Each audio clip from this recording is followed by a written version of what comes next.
ni Steves kay Atty. Bautista na kumbinsihin na niya si Sky na umamin, pero nanindigan naman ng dalaga na hindi niya alam ang tungkol sa pagbebenta ng mga properties ng mga ageros at wala siyang motibo para kidnapin si na hindi totoo ang mga sinasabi ng agent. Agad namang tinanong ni Atty. Bautista si Gino kung sinong pwedeng magpatunay na hindi alam ni Sky ang tungkol sa bagay na ito, na giniit naman ng binata na si Archie Aguero ang pwedeng magpatunay. Binili ni Atty. Bautista si Gino na gumawa siya ng paraan para makausap niya si Archie. Hinatid naman ni Brandon si Tanya sa Solane kung saan medyo pumapalya na naman yung kotse nila. Todo ang pag-aalaga ni Brandon kaya pinaalala niya maging ang mga vitamins niya na biniro ni Tanya na sa araw-araw na adobo ang pinapabaon niya sa kanya na kung manganganak na siya ay mukhang adobo ang anak nila. Sakto namang dumating si Victoria kung saan pinagmasdan niya sila, sabay umeksena na naman ito.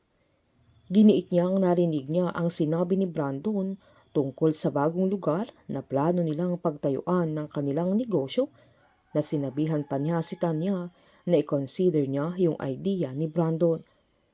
Nagkunwari pa si Victoria na gawan nila ng paraan para mangyari ang minimithi nilang negosyo.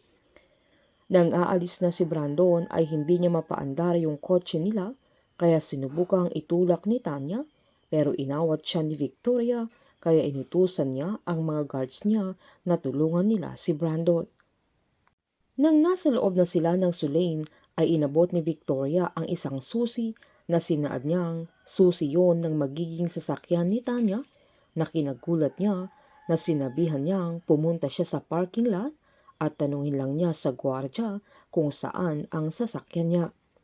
Agad namang tumanggi si Tanya dahil sobrang pabor yun, na binalik niya yung susi pero hindi tinanggap ni Victoria at nanindigan siyang okay lang yun sa kanya, lalo't sasakyan yun ng kumpanya at walang gumagamit, na gusto niyang ligtas si Tanya tuwing pumapasok siya sa Solane.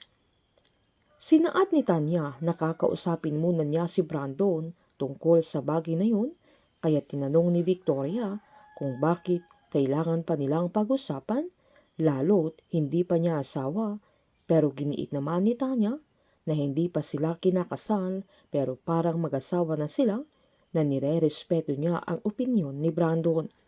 Giniit ni Victoria na hindi niya alam kung saan siya mag-aalala kung sa matagal na sila pero hindi pa siya pinapakasalan ni Brandon o sa ganung pag-iisip ni Tanya. Dahil wala nang magawa ay kinuha na niya yung susi ng sasakyang binigay ni Victoria. Nag-uumpisa pa lang si Victoria sa lahat ng masasamang plano niya at kukunin niya ang loob ni Tanya para mas mapadali niyang paikutin ang ulo niya. Papaano matutuklasan nila Tanya at Sky na si Victoria ang punot dulo ng lahat ng dilubyong haharapin pa nila? Painit ng painit ang mga tagpo, sabay-sabay po nating subaybayan ang advance episode ng High Street dito po sa aking channel. Patuloy lamang pong manood at mag-subscribe para ma-update po kayo sa mga susunod na episode. Marami pong salamat.